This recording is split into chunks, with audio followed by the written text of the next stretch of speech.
सद्गुरु की महिमा अनंत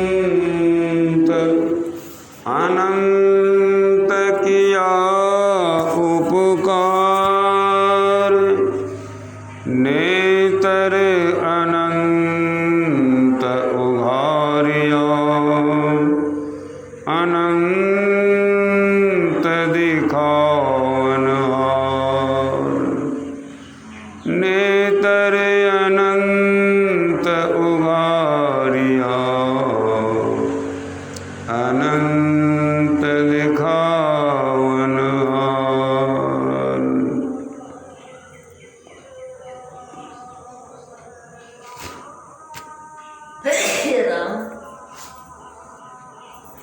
संत पंथ सत्संग को सुनने आए प्रेमी जन, संत महापुरुष हम मनुष्यों को उपदेश करते हैं कि हे मनुष्यों, आप अपने परमपिता परमात्मा जो है उनको चिन्हिए, पहचानिए, जानिए। सभी संतों ने आप मनुष्यों को हित चाहने वाले, प्यार करने वाले ऐसा कहते हैं। क्यों कहते हैं? तो मनुष्य द्वैत प्रपंच के सागर में डूबा जा रहा है। एक दूसरे से द्वैत समझते हैं। यह द्वैत समझने का कारण है मनुष्य अपने को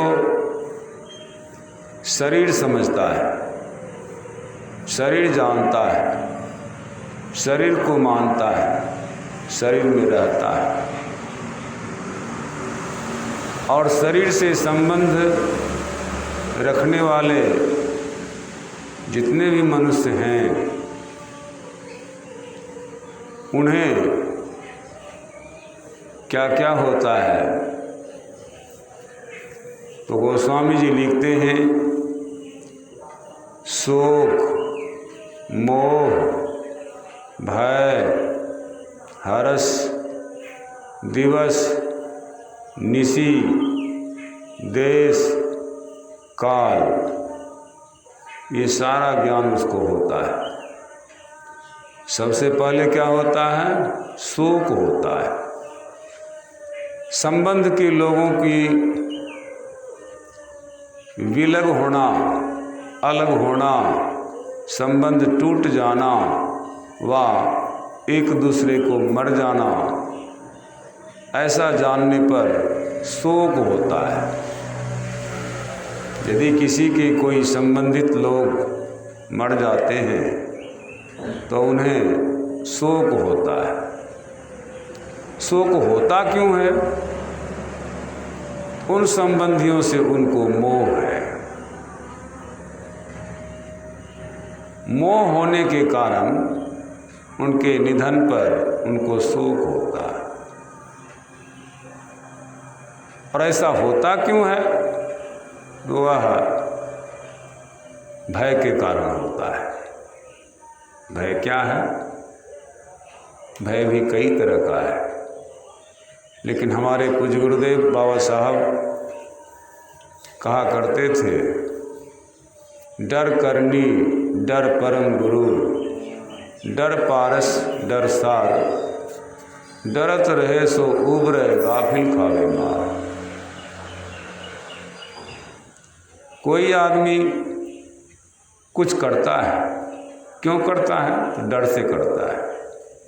कोई खेती करता है, कोई नौकरी करता है, कोई व्यापारी करता है, क्यों करता है?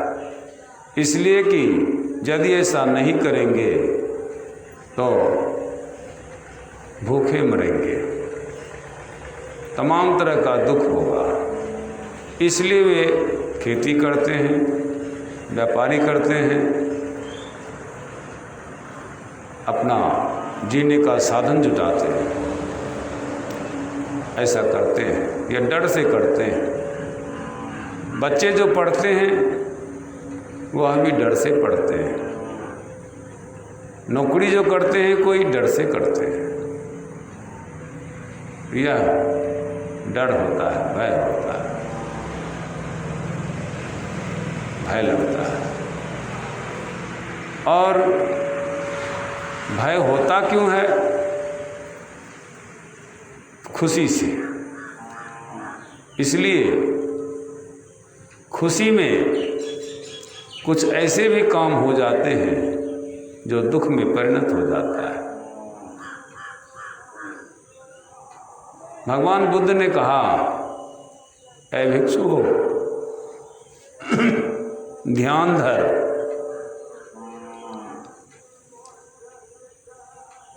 क्यों? इसलिए कि बेपरवाही के बदले तुम्हें नरक में लोहे का गोला ना निगलना पड़े और जलते समय चिल्लाना ना पड़े कि हाय यह दुख है। इसलिए ध्यान धर। ऐसे वस्तु का ध्यान धर जो शरीर संसार संबंधित नहीं है।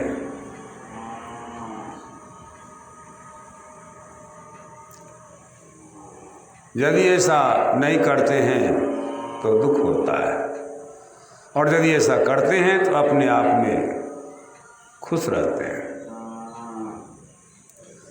दिवस शरीर से मिलाप है, संबंधियों से मिलाप है, तो दिन का भान होता है, दिन का अनुभव होता है। निशी मतलब अंधकार में जब जाते हैं तो रात्रि का भान होता है, रात्रि का ज्ञान होता है। और किस देश में हैं? भारत में हैं, नेपाल में हैं, दूसरे देश में हैं, इसका भी बोध होता है। काल समय का भी बोध होता है, अभी कितना समय हो रहा है, कितना समय में ये काम करना है, ये तमाम तरह से बोध होता है। ये सारे होते क्यों हैं? एक मेन कारण है कि शरीर और संसार से संबंध रखने के कारण। जिनको एक से संबंध उनको एक दुख, और जिनको दो चार से संबंध दो चार दुख, जिनको बहुतों के संबंध उसको बहुत दुख।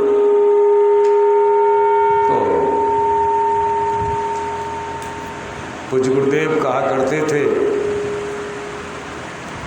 संबंध लाखों व्यक्तियों से यदि करेगा तू सदा, तो कर्म लाखों भांति का करता रहेगा सर्वदा। कैसे बताओ शांति अविचल तत्व को तू पाएगा, लाखों जिसे बिच्छू डसे कैसे भला सो पाएगा। यह सारा कुछ होता है द्वैत के कारण। एक दूसरे में द्वैतता है।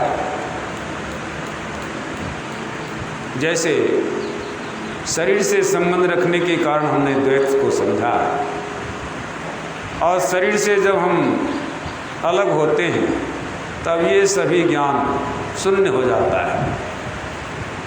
साधारण उदाहरण लीजिए, यदि आप सोते हैं, गहरी नींद में चले जाते हैं, उस समय आपको कोई शोक नहीं होता है, किसी से कोई मोह नहीं रहता है, किन्हीं से कोई डर नहीं होता है, कोई खुशी नहीं होती है, हर्ष नहीं होता है। वहाँ पर दिन और रात का भी ज्ञान नहीं रहता है। दिन में सोए हैं, रात में सोए हैं, ये ज्ञान नहीं होता है। वहाँ पर देश का भी ज्ञान नहीं रहता है, हम भारत में हैं या विदेश में हैं। वहाँ पर समय का भी ज्ञान नहीं होता है, कभी कितना समय हो रहा है। ये सब ज्ञान नहीं होने का कारण क्या है?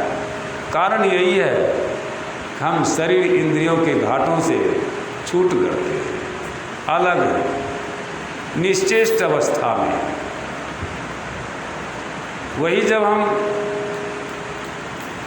स्वप्नावस्था में रहते हैं, दिन में सोते हैं तो रात्रि का भी भान होता है, रात्रि का भी ज्ञान होता है, रात में सोते हैं तो दिन का भी ज्ञान बोध होता है।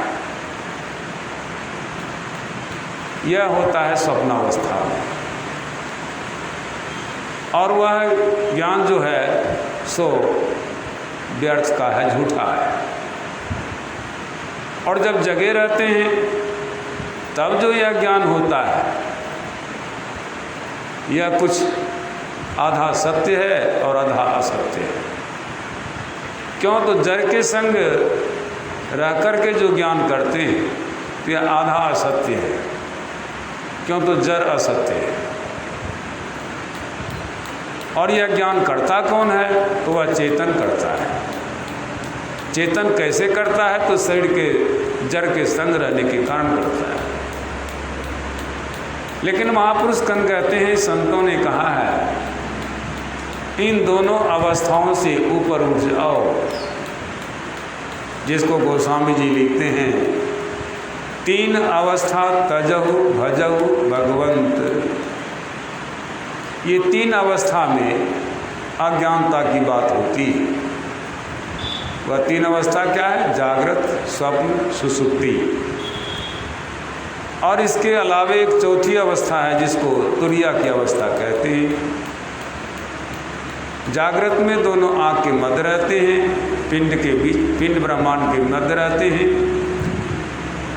और जब स्वप्न में चले जाते हैं तो कंठ में चले जाते हैं, भाषा कंठ में हो जाती है। और जब गहरी नींद में चले जाते हैं तो उसमें वक्षस्थल के हृदय में रहते हैं। ये अज्ञानता की दशा है। लेकिन संत महापुरुष कहते हैं कि इससे थोड़ा ऊपर उठो, जागृत अवस्था से थोड़ा सा ऊपर चलो। वह अवस्था क्या होगा? वह तुरिया का अवस्था होगा, तुरी की अवस्था होगा। उस अवस्था में जाने से यह अज्ञानता मिट जाएगी और तब सही माने में हम आप जग जाएंगे। जिसको संत दरिया साहब कहते हैं, माया मुख जागे सबे सो सूता कर जान, दरिया जागे ब्रह्म दिशि सो जगा प्रमाण। ब्रह्म दिशि से तात्पर्य ब्रह्मांड के तरफ चलते हैं, तो इसलिए ब्रह्म का ज्ञान होता है, ब्रह्म के तरफ का ज्ञान होता है। यह प्रमाणित बात है। जो कोई भी इस अवस्था में गया है उसको बाहर से कोई प्रमाण लेने की आवश्यकता नहीं है। उसको तो अंदर के ही प्रमाण मिल जाते हैं, अंदर में वैसा दिखती है।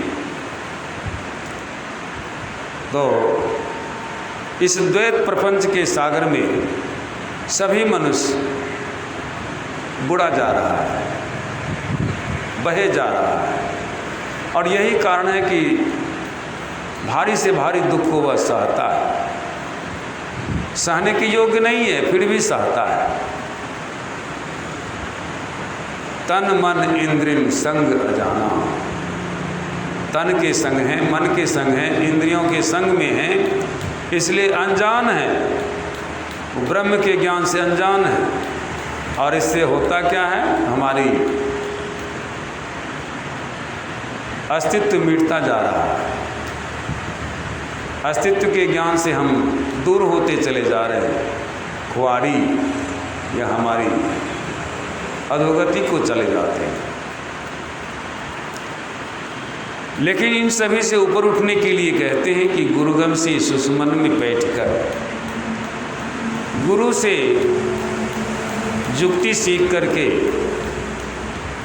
यदि सुषुमन में हमारी पैठ हो जाए, अंतर का रास्ता पर हम चलने लगें, क्या होगा? तो वहाँ पर ब्रह्म की ज्योति होगी और वह आपका अपना ज्योति होगा, वह आपका अपना शब्द होगा। ब्रह्म ज्योति ब्रह्मनाद ये सब होगा। और आप वही ज्योति हैं, आप वही शब्द हैं, आप शरीर नहीं हैं। और वह शब्द जो है वह भी शून्य में होता है, वह अवकाश में होता है। तो जब अवकाश तत्व को पकड़ लेंगे तो शब्द छूट जाएगा। और आप न्यारा हो जाएंगे, आपसे किसी से संबंध नहीं रहेगा। और यहाँ जब ऐसी अवस्था में चले जाते हैं साधक, तो उसको द्वैतता की पार में चले जाते हैं। द्वैतता के पार में चलने के बाद मन, बुद्धि, चित्त, अहंकार ये सब के पार चले जाते हैं। तब होता क्या है? तब असली ज्ञान होता है, सार ज्ञान होता है। ज्ञान होए सारी, यह ज्ञान में जो होता है असलियत ज्ञान हो जाता है, सार ज्ञान हो जाता है। तो कहते हैं तब वह परमपिता परमात्मा का पहचान वाला ज्ञान होता है। और ऐसा होने के बाद सारे दुख जो था वह सब का सब टल जाता है, सभी दुख टल जाते हैं। वहाँ अपने आप में आप स्वयं को पहचानते, स्वयं को जानते। संत सुकरात ने इसी स्वयं को जाना, इसलिए उन्होंने एक बहुत छोटी सी और पतली पुस्तक उनका लिखा हुआ है, स्वयं को जानो। दुनिया में सबको जान लेने के बावजूद भी जानने को बाकी रह जाता है, वह क्या है? वह है स्वयं को जानना। दुनिया को जाना लेकिन स्वयं को नहीं जाना तो ये खाक धूल छाना है। और जो स्वयं को जान लिया तो दुनिया को तो जानने की कोई कमी ही नहीं रह गई। स्वयं को जानने से ही दुनिया को जाना जाता है। यह जानना असली काम है हम मनुष्यों के लिए।